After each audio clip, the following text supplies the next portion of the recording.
Welcome to our final meeting. Randolph passed an email and the topics. We have 5 topics. The first one is elements and processes, making a participatory approach. The second one is principle and guidelines for this approach. Then the participate model is the third topic, and the fourth topic is recommendations on how the model can be integrated with existing practice. And the last topic is capacities needed to effectively implement the design methods. Thomas, would you like me to start that? Yes, please. Okay, I have prepared a short presentation based on our paper, which in turn is based on the research that we have all carried out. So what I can do is I can begin that presentation, and it would be useful maybe at various stages if rather than me speaking for the whole duration, that if people have any input that they'd like to add, please feel free to do so. Is that okay with everybody? That's okay. Great stuff. Okay, right. Well, I will share the screen now, if that's okay. Okay, as Thomas just outlined, there's 5 different aspects of the project that we want to be able to showcase today, and that we want to be able to have a discussion about. So first of all, we want to just look at the elements and processes that go into making the participatory approach, principles, guidelines that we've kind of extracted from our research, the model itself, and then different ways and ideas in which the model elements can be integrated into practice, and the types of capacities needed that can use these different methods and instruments effectively.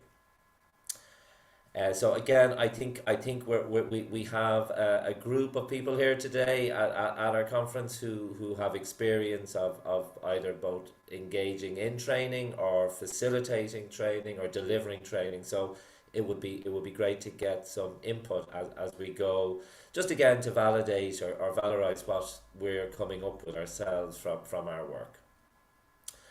Okay, so a little bit of background. I think we all might be familiar with the project, but just again, just to remind everybody that the project itself was developed in order to promote participatory methods in adult education. And within that, we were taking what we might call like our Freirean, based on Paulo Freire's work, the assumption that the impact on disadvantaged target groups can be increased the more we use participatory methods. Also, the idea that such learners can be better supported to develop an ownership of their learning, again, the more that they can stake a claim on that their learning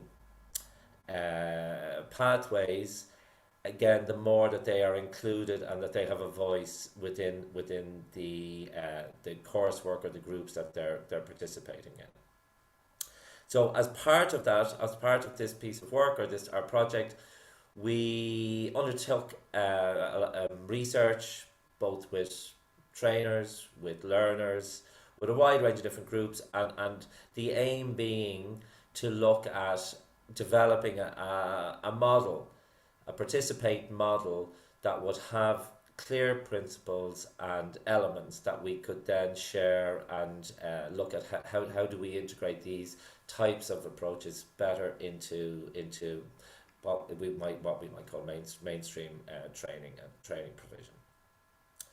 Okay, so in terms of the focus for our research, we wanted to kind of speak to as many learners and as many different people who were involved in as wide and as diverse a range of training as possible. So we looked at a wide range of courses, different types of settings, target groups, how different sizes of groups, levels of accreditation, and types of funding. So I might just give a quick background about the types of settings and the types of people that we spoke to. So as part of our survey and our focus groups, we worked with a whole range of different formal education providers that included universities and teacher training colleges. We worked with a lot of non-governmental organisations that worked within a training capacity, working with young adults. We worked with educators who were providing training in education or in training settings and industry settings. And we also worked with those who were outside that kind of formal setting, where they might have been involved in cultural centres and also in counselling centres. We also looked at a whole range of different topics that people were accessing training. So some of it was again in the more formal setting in terms of professional and academic development, in special education and language learning, and also then looking at it in terms of social work skills, crisis intervention and child protection. The target groups that we spent time with included teachers, professionals, educators, and then specific target groups in kind of harder to reach groups, including traveller community members in Ireland and migrants in some of our countries involved. We worked with 59 people who completed the questionnaire. So each of those 59 respondents looked specifically at their own training experiences, and we asked them to look at one specific example of training where they were using or encountering to some degree or other participatory methods. And then we worked with a further 38 individuals in focus groups across our 5 countries: Germany, Spain, Greece, Ireland and Romania. And so in a sense we have up to 100 different examples of separate experiences of individual training courses, group sessions, group projects, where people had experienced different approaches, different instruments, different ways in which they were included or not included, as the case may be.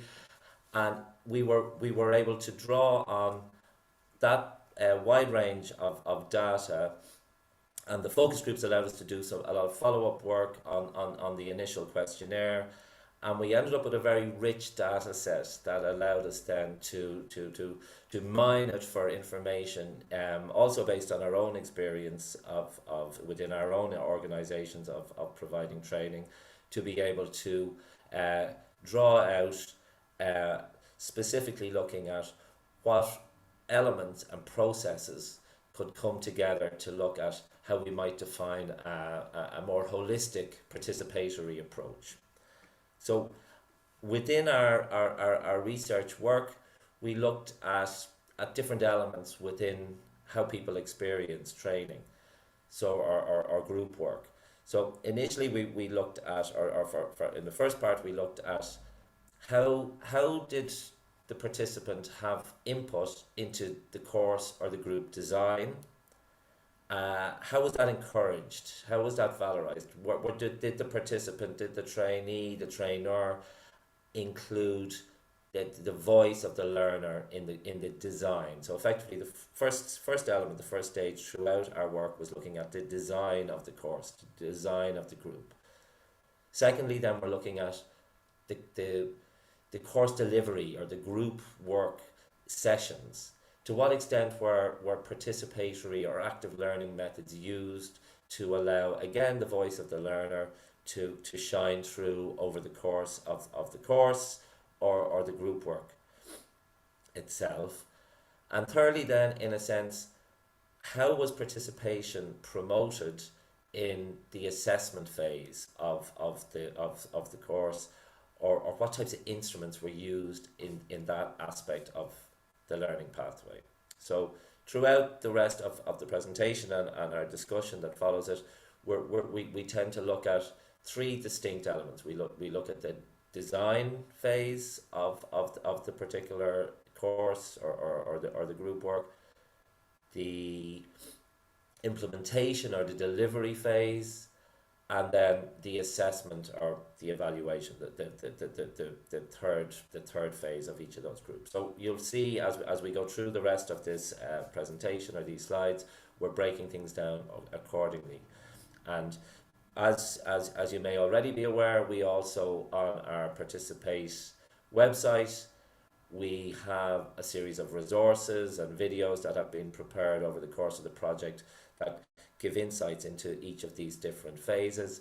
We also, within our community of practice, on our discuss page that I'm sure will be shared within the materials linked to the conference, there's also the opportunity to engage in ongoing discussion and debate around our model, around the different tools and instruments that we'll discuss here this morning.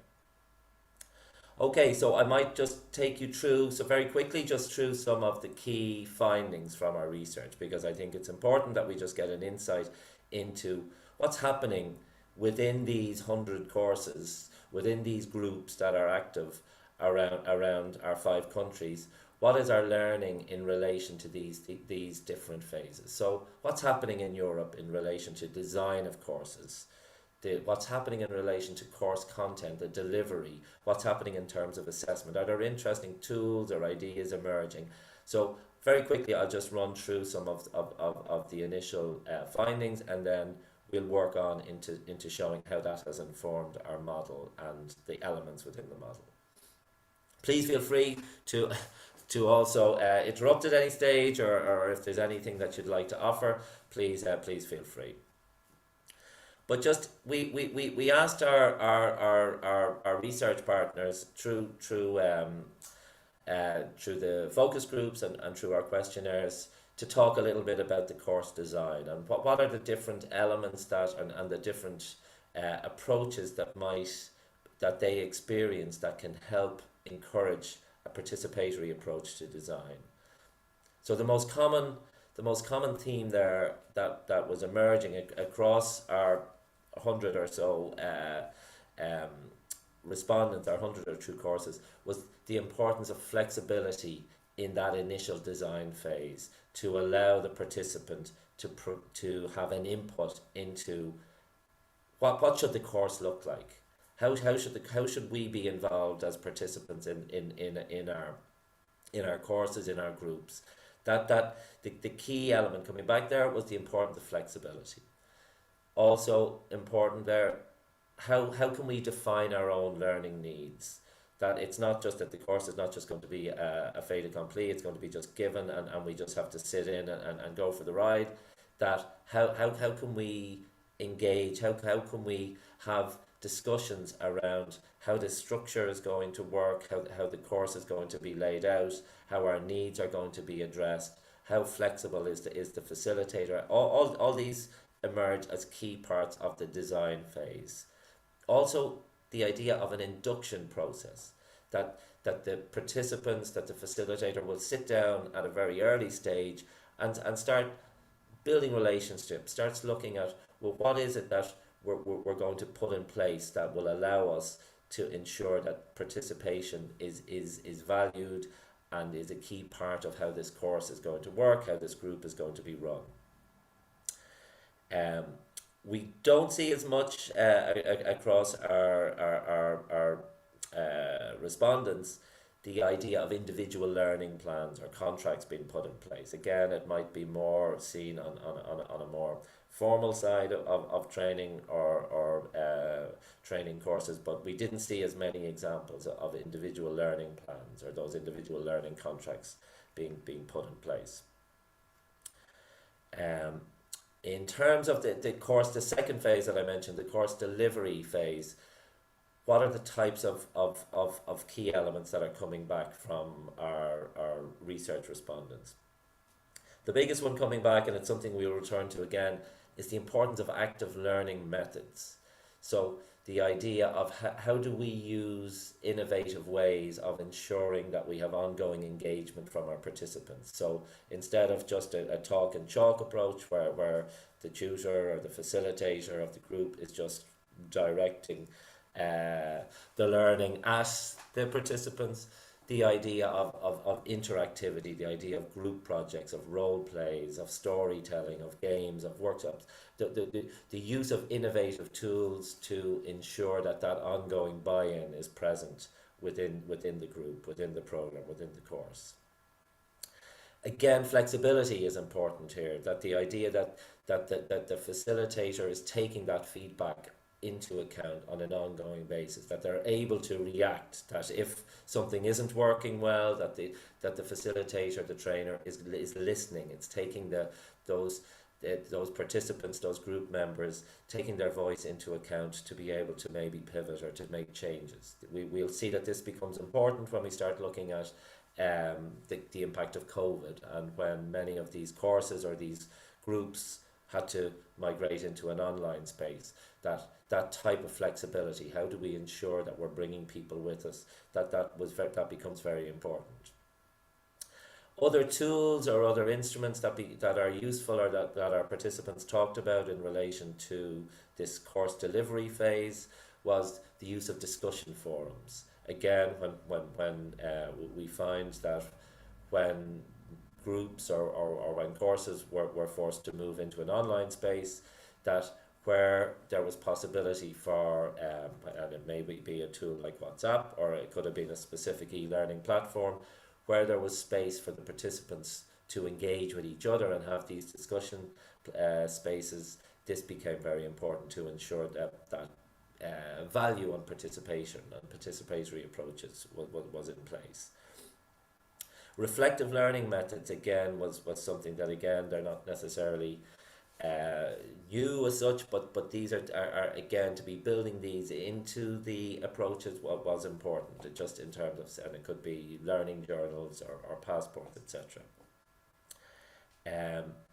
Participants being involved in the selection of the learning methods that were used in terms of those different types of activities, again, that was all seen as important in this phase, in the course delivery. So whether that was a 10 session course or program or group, that from the induction phase in that initial stage all the way through to when we look now at the assessment phase, that there's involvement, that the participant voice is included, and all the different means by which the buy-in is valued, that the participant's voice is being listened to. These come true again and again in relation to all our participants across these 100 courses across the 5 countries.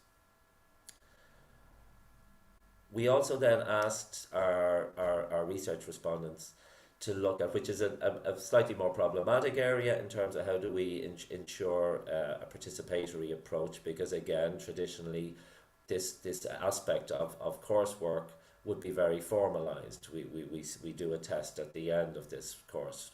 We submit coursework, and it's normally traditionally quite formalized and institutionalized in terms of how our experience of learning reaches an end.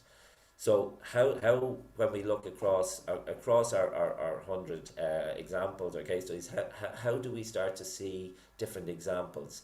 And what we start to find is in different countries we get different experiences, where there might be a more traditionally formalized approach, that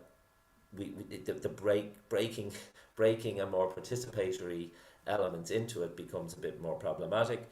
But again, we do find examples in each case as to how when we're looking at an assessment phase of the course or the group or the program, that there is opportunities to be able to be more flexible, to be able to bring the participant voice front and center into the experience of assessment. We tended to find the most common aspect of the participant's voice coming through was in relation to completing an evaluation form. Maybe there might be some peer evaluation examples.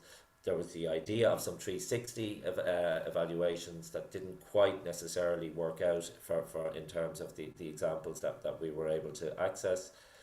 Some of that down to the impact of the pandemic and moving things online. But again, self-assessment tools, the input from the participants tended to be in that general space. How could the participants be involved in the scoring of assessment instruments? Again, that proved quite challenging in some areas, but again, where there was an openness to it from the course or group providers, the participants very much valued that experience. Again, sorry, I'll just, where, yeah, okay. So when we start to look at, sorry, we're going back. Sorry, yeah, there. When we start just looking at more generalized impacts, then what we start to see is that the participatory approaches impact clearly on the learner's motivation, the level in which that the participant can engage within the course, within the group and its contents. So key there, the idea of motivation, engagement, increased levels of buy-in. This again and again, we get this feedback through the research, through the focus groups. We find that the participants place an increased value on the interactivity of the course, of the group, how they feel that they can progress through the coursework itself, through engagement within the group. Many of the facilitators spoke excuse me, about there was less dropout within their courses the more participatory they or the more tools and the more instruments that they used that the participants felt were participatory. The building of relationships within groups, again, when that was done in a participatory manner, beginning with from the induction all the way on, these better and stronger relationships allowed for greater progression through to the end of the coursework. Communication and the nature of that communication was very much valued, and the more the participatory approaches were used, the more the participants focused on the impacts in relation to how they were able to engage in a more open and transparent manner, whether it was in relation to the assessment itself, or whether it was the content, or whether it was the design. Active learning methods were very much valued as a core of how the participatory approach worked for the research respondents. So people spoke highly about the use of group work, in which they were given autonomy to be able to look at specific project aspects. Reflection activities at the end of each session where they were again meaningful, not just a tick box exercise. The use of role plays within the class, within the course, within the group. Simulation, creative sessions, storytelling again was very valued to allow again the voice of the participant to come through. Project-based learning, the use of groups within these e-learning platforms, and again, maybe not necessarily it had to be a dedicated platform. It could also be using existing apps such as WhatsApp, etc. Where we find a little bit of a more problematic area is in relation to the assessment processes, where there's more formal and institutional blockages there, where the training centre, the university, one of the facilitators in Ireland said that we want to include our participants in this phase. We want to ensure that they are engaging with us in terms of the assessment processes, but it cannot be a blank canvas for the participants. So I thought that gives us quite an insight into that idea that there's space in which the participant and the group members can somehow help and to shape, well, what are the final outcomes for this course or for this group. But there's challenges there in terms of how do we actually, what are the tools, what are the structures that we can put in place to help allow for a greater engagement in specifically in terms of framing and assessing those learning outcomes. Evaluation form surveys, reflections, tools have been used to great effect. But again, this is one area that we might look to kind of try and work some more on into the future in terms of we can demonstrate quite clearly how through phase one of the design of the course where the voices of the learner and the participant is valorized through the active learning methods within the course or the group content. But there's specifically more challenges when it comes to that assessment phase. It might be something that we can come back to in our discussion, just to examine to see are there other ideas as to how we might take this further. One aspect that was quite interesting that emerged through like our Participate project, we managed to straddle the experience of the pandemic. So when this emerged as an issue in our research, what we found was the greater the participatory or the value on participation with the learners and within the groups, the migration to the online space becomes easier because the participants are more engaged, there's more communication, they don't feel they're being shoehorned into something that they don't really know or like where they're going. So we were able to, it emerges quite clearly through our research and through the focus groups that the greater the participation, the more the engagement as we move into a more blended approach.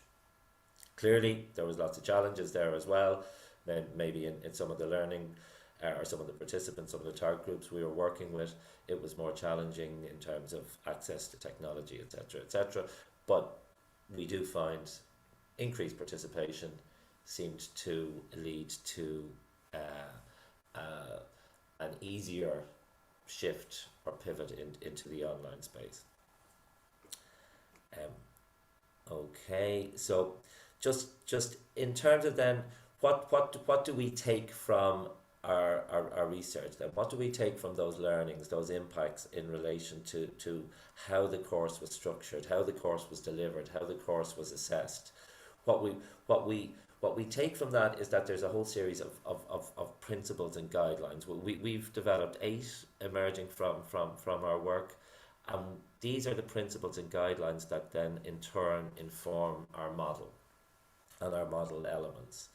So we look at it in relation to the learning environment and focus, we look at it in relation to the barriers and progression and methodologies, and we look at it in terms of diversity, in terms of role models and benefits.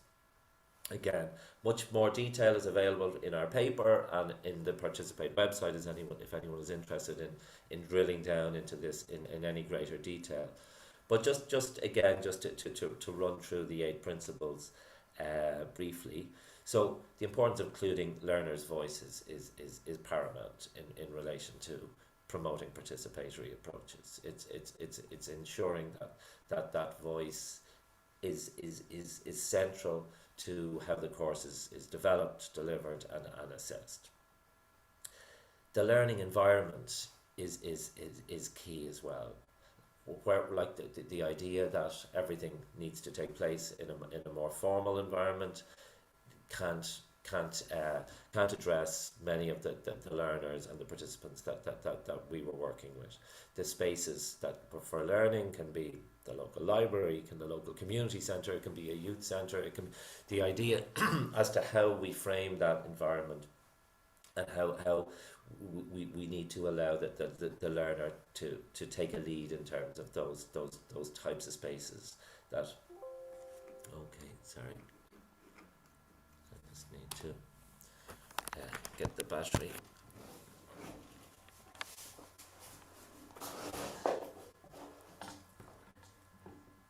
Sorry folks.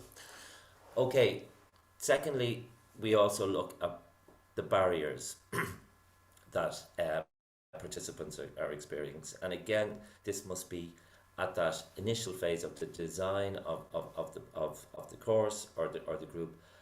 How do we understand that the learner needs, and what are those types of barriers? The barriers could be the timing, whether there's childcare needs, etc., the transport issues. How do we address those barriers? These are key in terms of if we were looking at genuinely trying to promote a participatory approach within our coursework or our group work. We need to be very clear about analysing and removing such barriers.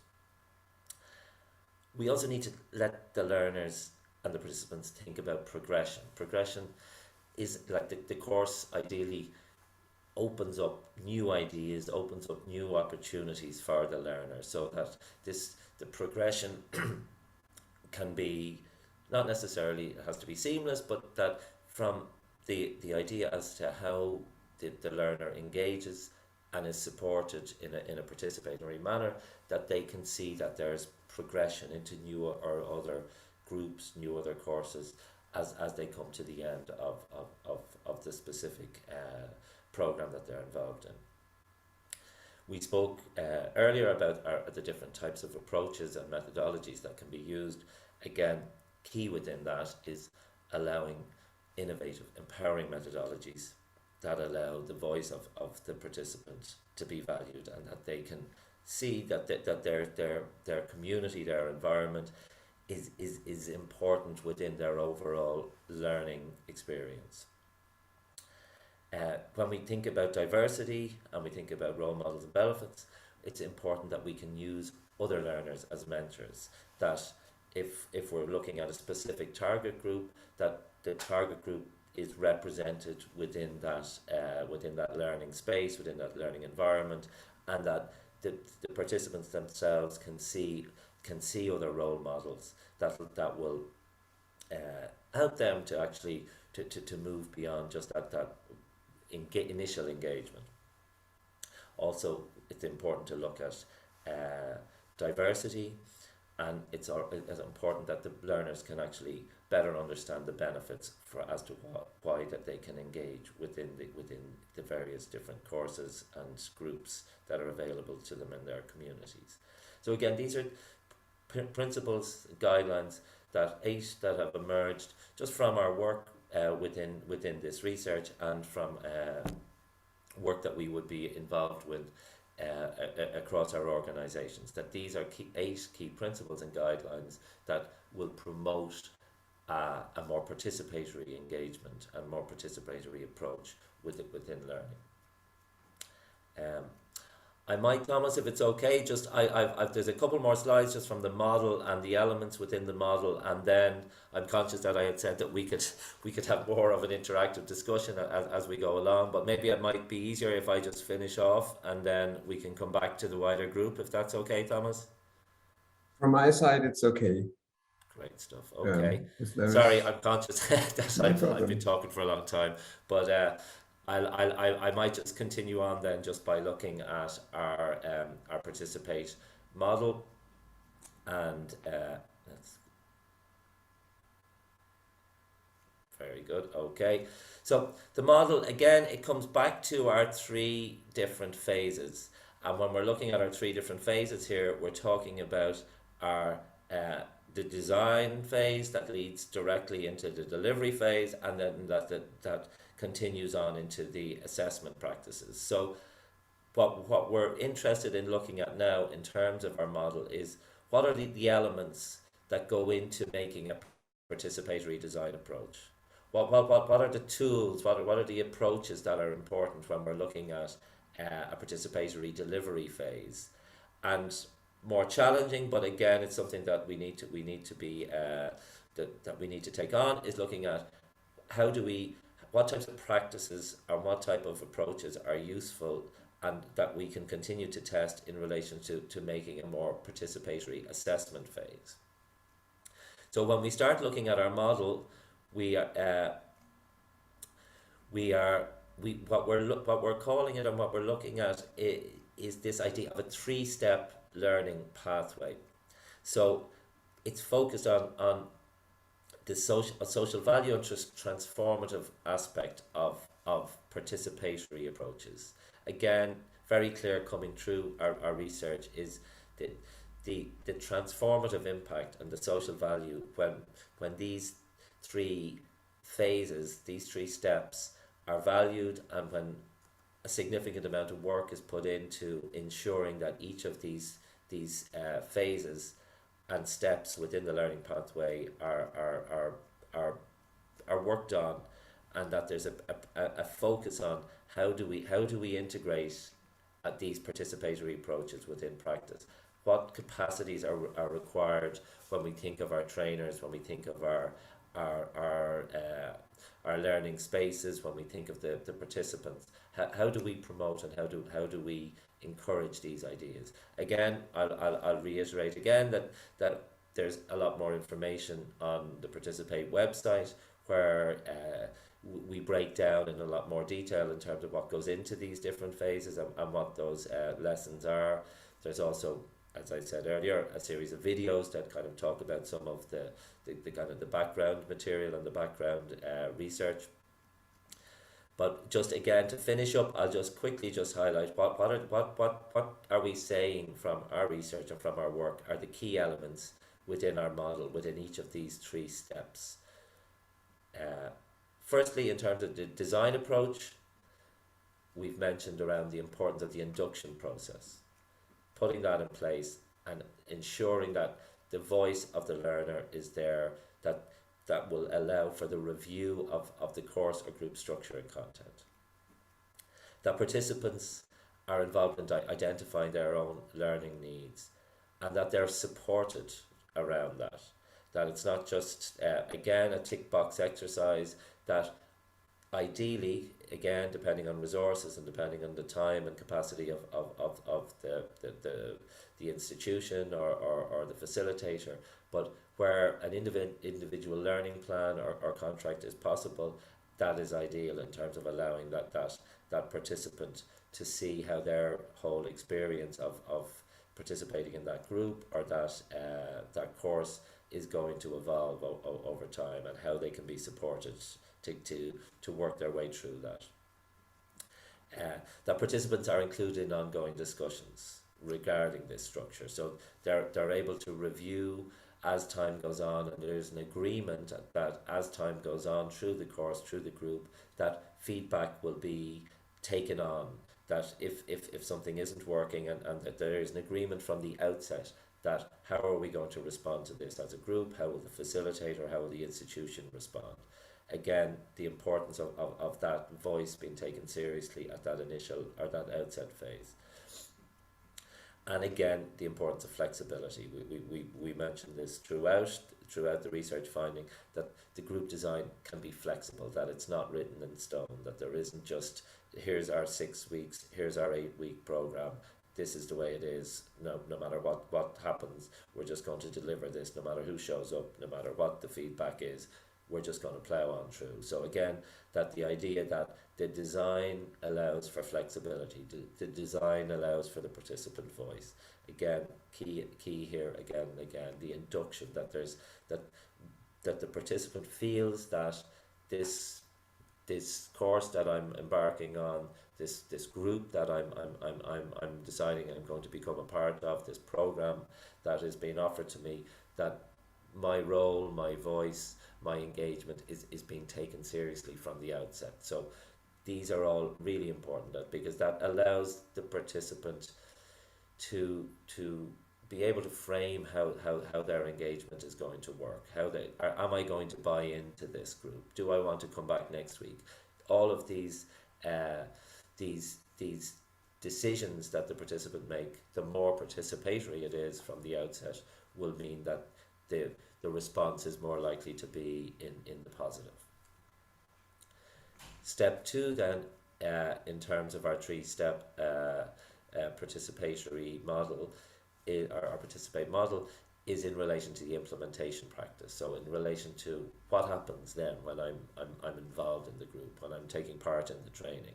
So that participants are involved in the selection of the learning method. So from week to week, how is this when we plan this program or this course, what's going to be happening? How am I have I an input into how it's going to be taught, how the learning is going to happen? What type of ways in which are we going to review? So that reflective learning methods are included, active learning methods are included, discussion forums are provided, that the space that the learning is taking place in is flexible as well, that there's an opportunity to move and to have access to different spaces in terms of what types of tasks are being provided. If for example, if as a traveller working within or participating in a specific group, if there's times that I might be able to carry out some of my learning activities within my community rather than specifically in the learning centre, that these opportunities are available, and that there's again the voice of the learner is being taken seriously. Again, we talk about flexibility again in terms of the feedback, that there will be a reaction, that things move and evolve according to that feedback.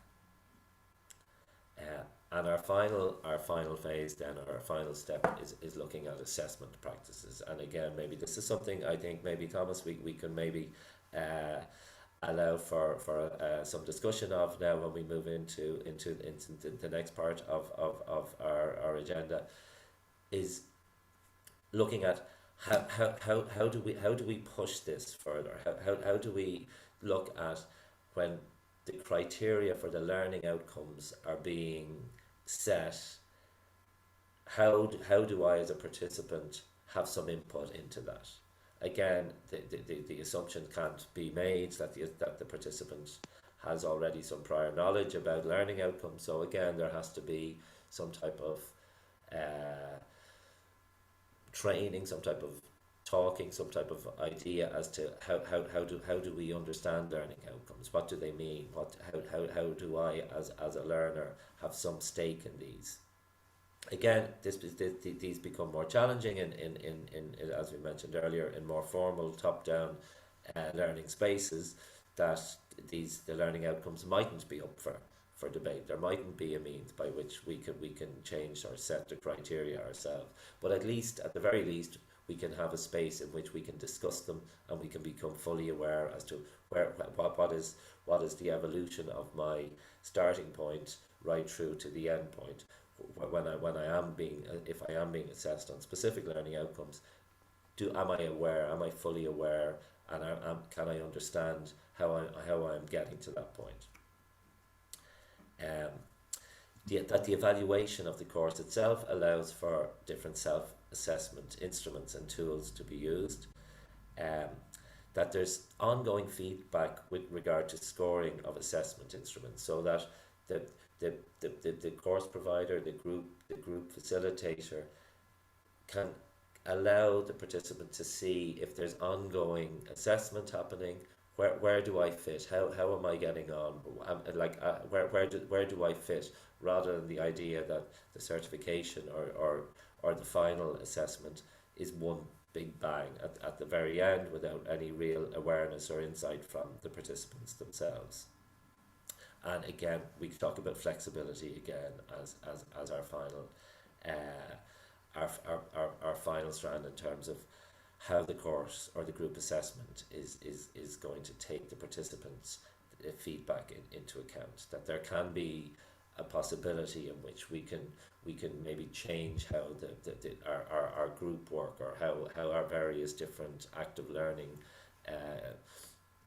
tools through our course are being assessed. There may be different ways in which different voices, different experiences can be assessed, can be marked, can be included. Whether that's group work, whether that's a storytelling experience, whether that might be recorded orally rather than written up, etc. Just that flexibility is being taken seriously and considered by the course providers or the group facilitators.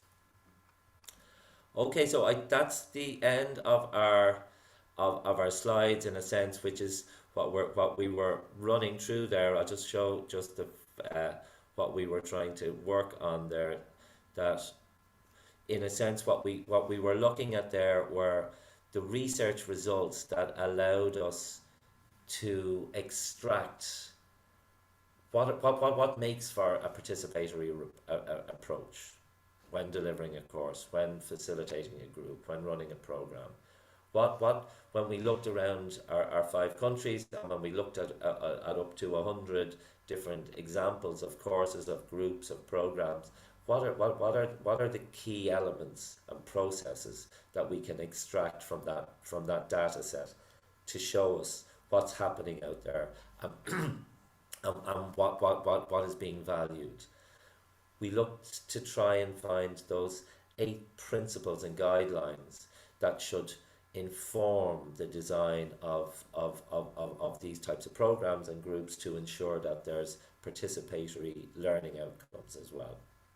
This allowed us to put together that 3-step model that allowed us to be able to look at when you're trying to integrate a participatory approach into adult education practice, or the types of capacities that you're looking at to try and implement these methods. What are the key elements inside that model? And we highlight again and again that when we talk about the course design, there's key elements in there that we recommend in terms of how do we integrate that. The key elements in terms of how do we ensure induction. How do we allow for the voice of the learner to be taken seriously at the outset? What capacities are needed to be able to do that? We need the course spaces, we need the group spaces, we need them to be open, we need them to be flexible. We highlight that in relation to the design of the course, the delivery of the course, and then the assessment phase. So for each of these 3 phases, what we're showing within our model is that there's key elements there. There's principles that need to inform how we deliver and how we organize our approach. There's specific elements that we need to put in place to ensure that we have as participatory a design as possible. So I might leave it there, Thomas, if that's okay. But again, so just to highlight, we have our research results that have allowed us to build up a really comprehensive data set, which in turn has allowed us to extract principles and elements that inform our model, which in turn then have we can pass on to adult education providers with recommendations in terms of how they can promote more participatory approaches within their work. Again, all of these materials are available on our website alongside papers that we have developed and a series of videos. There's also we will also be adding webinars as well as resources that just allow for more detailed insights to be extracted by anyone, either from a learning perspective or from a course provider perspective. Is that okay, Thomas? Do you want me to leave it there? It's okay. I can stop the share now if that's okay, or I can leave a screen up. But sure, I'll stop it, and then sure we can take it from there. But thanks everybody for listening, and there's many of the faces and the voices around our conference here would have been centrally involved in either collecting the research, carrying out the focus groups, as well as engaging in many discussions that allowed us to develop the model, and a lot of the information there that I shared. So we can feel free to chat and to discuss if that's okay. Other questions?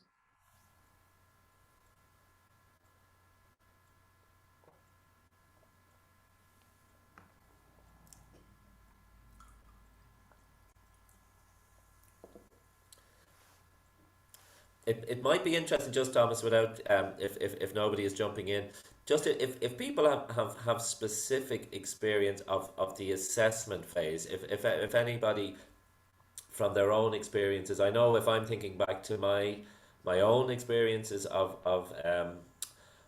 third level and of any community courses that I've facilitated, it's one area that has been probably more challenging than the others in terms of how do we promote a more participatory engagement in terms of the learning outcome rather than just receiving a certificate at the end.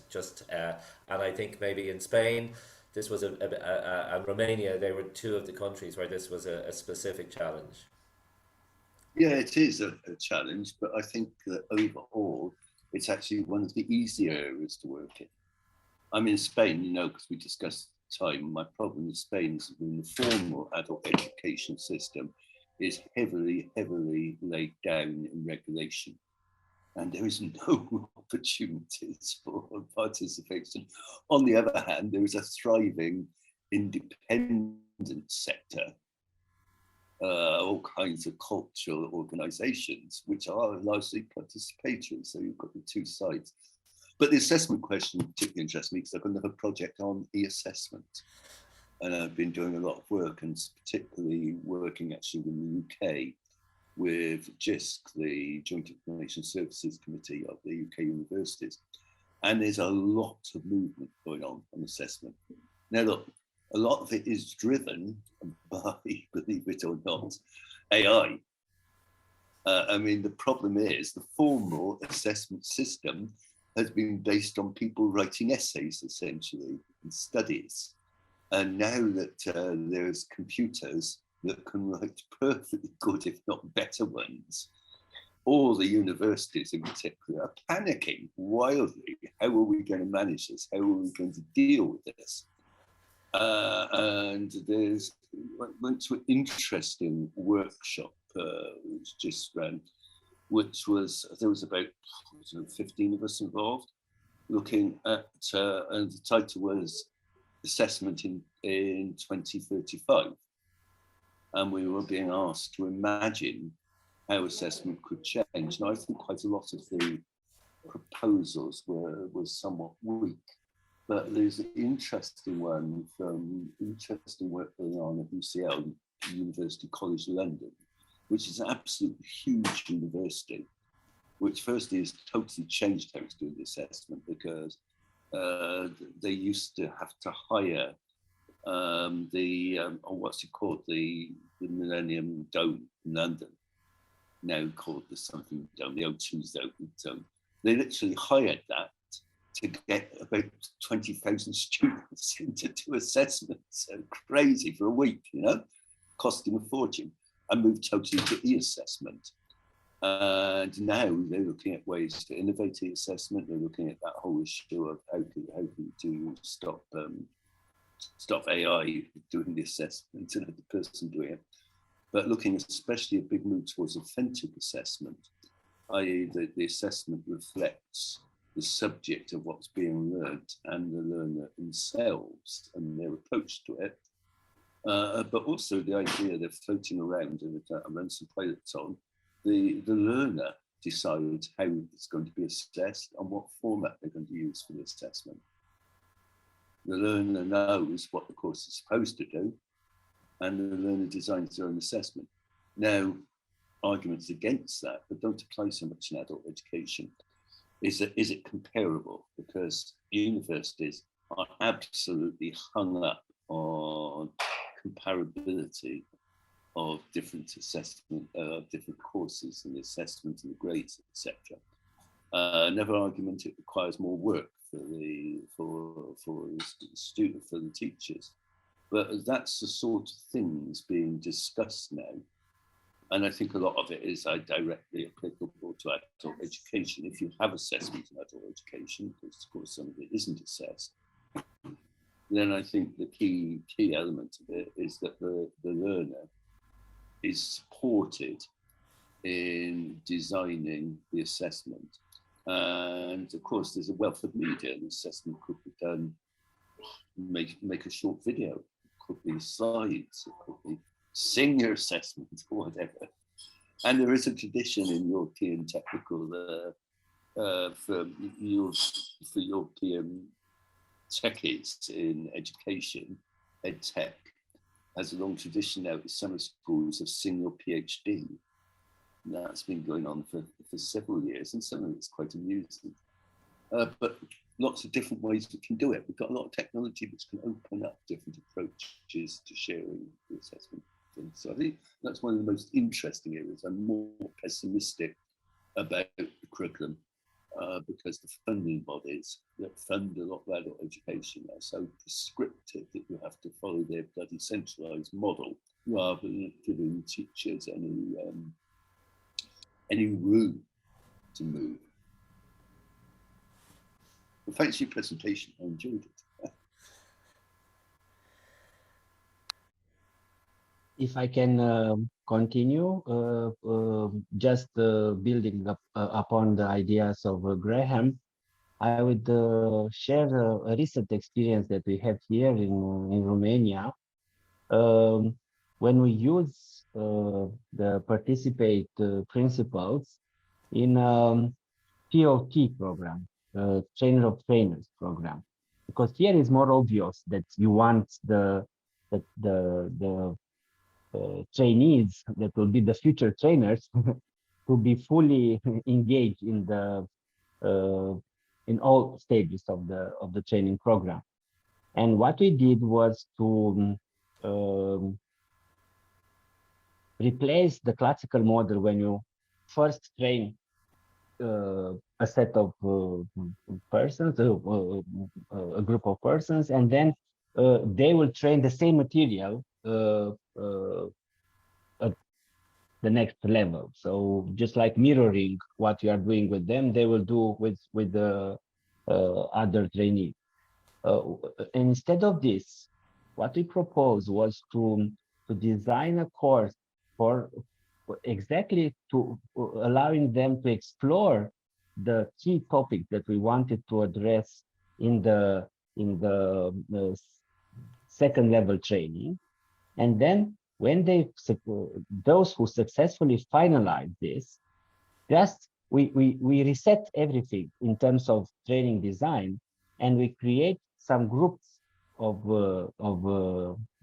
some working groups within this, and they actually redesign the training for the teachers, but this time having all the experience of the TOT program, giving them full liberty of choosing, of selecting the relevant content, methods, assessments, and so on, assessment activities, and so on.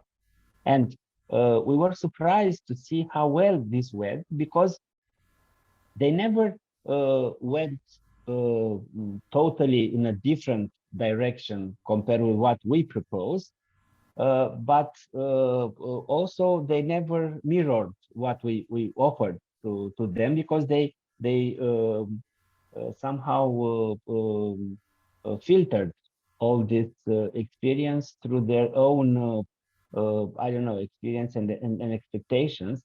So in a way or another, maybe it's not a very adequate concept, but actually they made this course their own. It was like an ownership issue, and that was very important in terms of engagement for their training program. So actually, what we observed, and coming back to the question of Paul, we observed that they kept this attitude of being open to, to the suggestions and to the influence of the trainees. Also, when they were they were conducting the training. So when they were doing their own training programs. So somehow it was like an experience demonstrating them how important it is to keep this dialogue open, and letting these principles to also to influence their own training.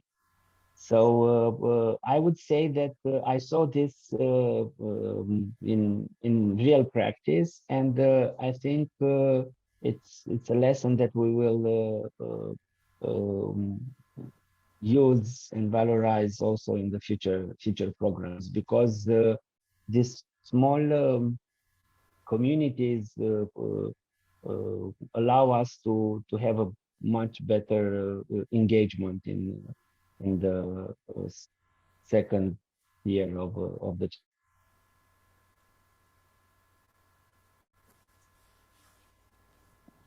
Hi, hello. Could I add something maybe about the, thank you, about the implementation phase? In my trainings, I use a lot, even theater-based techniques, and also brainstorming and role playing. So it is very interesting to see that how the participants in the end they form the training, even if they don't really realize it. Let's say through brainstorming, we deal with some issues and they start brainstorming, which is very important, because as a trainer, you see like their personality, their character, even if they don't realize it. And then if you try with them theater techniques like role playing or different kinds of improvisation or even physical exercises, you can see what they're interested in, or you can see in a sense what they're trying to hide, or maybe what they are embarrassed about, which is a very valuable information for me as a trainer, to know not only about the contents of the training and how I can adjust it, but also for me, how I can approach them better and how I can approach each one of them in a different way, so they will end up having the best possible result for them. So I think the very first step for all of us is, as trainers, to have a sort of empathy and observe a lot our trainees, in a sense of really taking care of them and seeing how they are and approaching them, and not just staying very focused on a very strict curriculum that we have created before the training. So for me, it's a combination of me trying really to be there, like mindfully being present there with them, and then through either theater exercises, brainstorming, role playing, seeing the issues that they have, what they want to improve, and what they're very interested in. And then that's like the first basis. And then in the next days, if you have more days of training, you can build on that.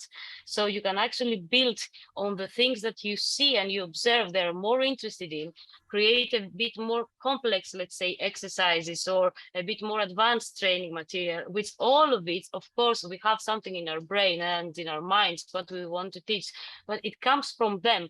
And then in the end, it gets even more personalized for each one of our trainees, because they're not all the same. So in that sense, they all participate in the common exercises, but giving them the time and the freedom to express themselves more personally, in the end, you end up having even more personalized training for each one of them. And that is a step, of course, it's participatory, and it's a step beyond in a way, because for every person, something different comes up and they gain something more as personalities. So I think from the times I've tried it, theater exercises, role playing, improvisations has worked a lot. And then, of course, that's the training remains alive. It changes a bit and it becomes more complex. And the more you know them, the more efficient I think you are as a trainer, and the training has more impact on them.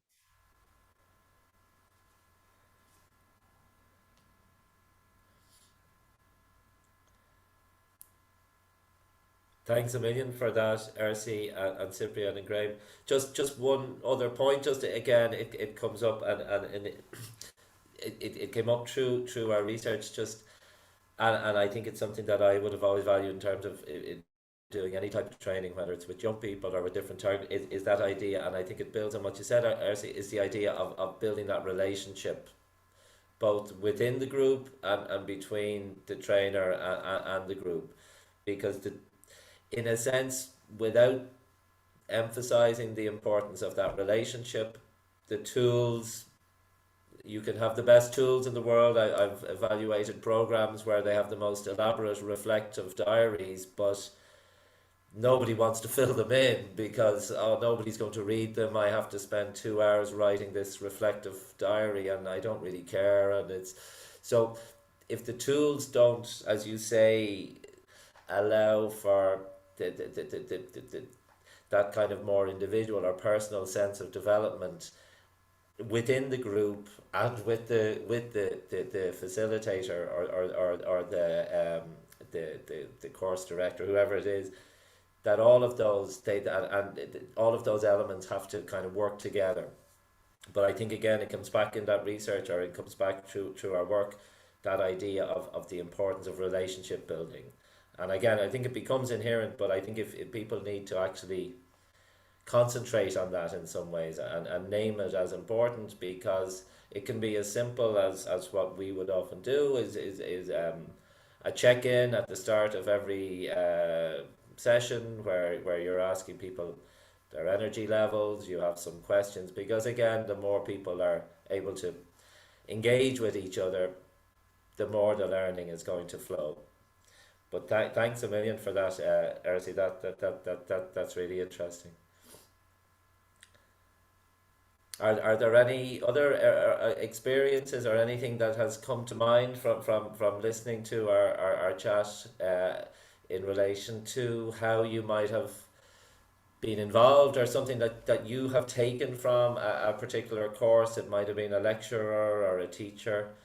I'm sure if any of Thomas's students are here, they will have learned something remarkable from Thomas at some stage.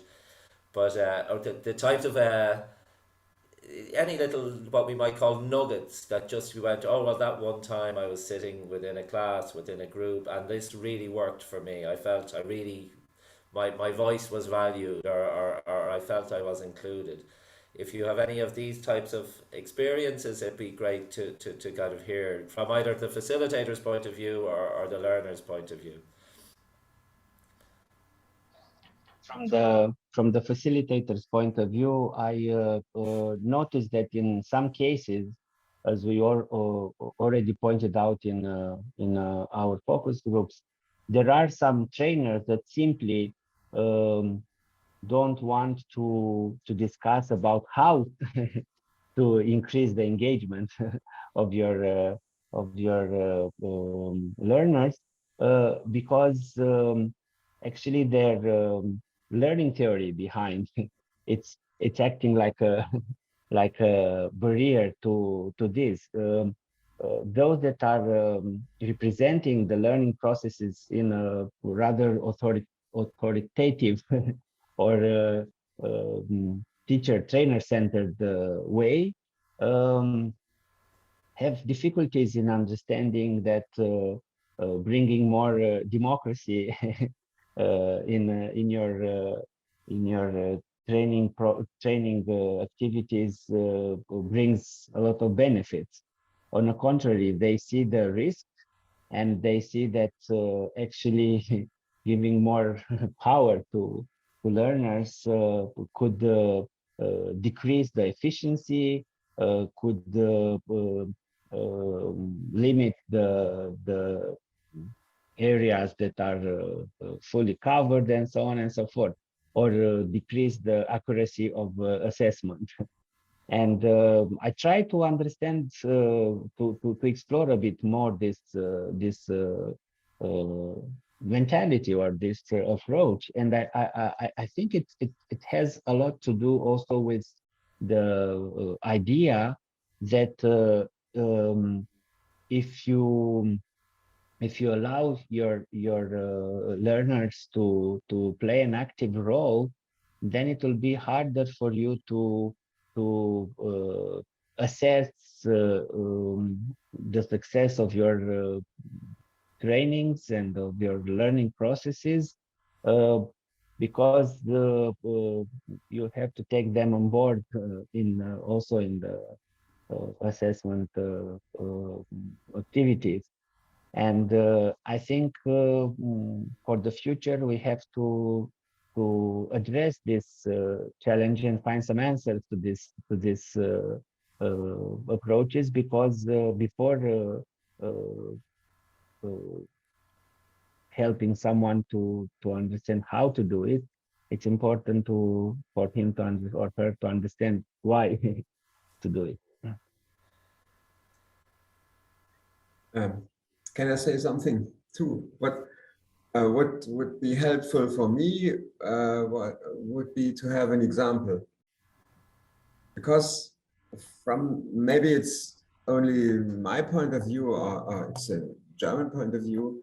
From the university, it is not so easy to do sort of learning like you did, because we have BA, MA programs, and we have tests in the end, and teaching has to focus on the test in the end. So there is not much room for experiments. You can have them in small examples. For example, if you're a tutor or something, then you can you can try something, but not if you have to do your lectures and the regular work. So this is a Thomas. problem I from the fully university point of view. I fully understand, and I think we have to go back to what Graham was saying. There are two types of assessments. The one that you refer, it's more like summative assessment. Yeah, you want to accurately record the progress of your students and so on. But actually, assessment for learning, the formative assessment, gives you more freedom in designing, and you can have various tools and techniques to design assessment context. And of course, your students, your trainers, your trainees could be a very valuable resource in creating this learning, this assessment context. You can take them on board from the beginning, and you can have a constant feedback from them in terms of how accurate or how well are this assessment working, uh, in addition to this summative assessment. Yeah, so it's not like they are replacing or they are telling the full story, but they are an important part in the learning process in general. At least this is how I see the things, and I invite my colleagues to contradict or complement this. Yeah, thank you. Of course, there's two more forms of assessment. You've got summative assessment, you've got formative assessment, you've got diagnostic assessment, which we tend to forget sometimes, which is quite important, especially in terms of Paul's point about knowing what the learners want to learn at the start of the course. That's diagnostic assessment. And it's a really interesting one which has come out in a publication in May from JISC of what they call assessment as learning. So they've said we've always had this thing that learning is going on here, and the assessment is assessing the students about that learning, but actually the process of the assessment itself can be learning. And I think that's really interesting, the idea of trying to shut down that divide. So I see, especially when formative assessment, need for a lot more assessment, low stakes assessment. Yeah, it doesn't have to be high stakes stuff, but actually introducing assessment as seeing assessment as part of the ongoing learning process. And I think that's actually well within the ideas of Participate, that notion of assessment. So changing the idea of assessment to see the process of assessment, of working with the learners to understand their learning, but also that the assessment is part of their learning. And Thomas, may I give you another example? For instance, if you give your students an assignment and they have to deliver to you, I don't know, by the end of the month, 4-page analysis of one topic. One thing is everybody individually to analyze and work on this task and send you the outcome of their work. Another thing is to allow the possibility to work in pairs or in groups. And another strategy is, even if they work individually, is to allow everybody to access the work of the others. So to have a small platform where everybody is uploading their task, their assignment, but to be possible for you to read, everybody to read their colleagues' work. It sounds like not big deal. Yeah, I mean, even some teachers even think that this is a bad thing because that might, you know, give ideas or steal ideas from your colleagues. But actually, it's not. It's what Graham is telling. It's an incredible effective learning process, because before uploaded by assignment, if I read 2 or 3 other assignments, I already can see that the standard is higher than the one that I was expecting. So I come back and revise some of the parts, or expand some of the analysis and so on. And then if you, in the assignment, you also ask not only to upload the assignment, but also to give feedback to at least, I don't know, 2 colleagues, then you already have a full learning process going on, started. And out of this, you can extract much more than what was, you know, initially just a simple assignment to give to the students.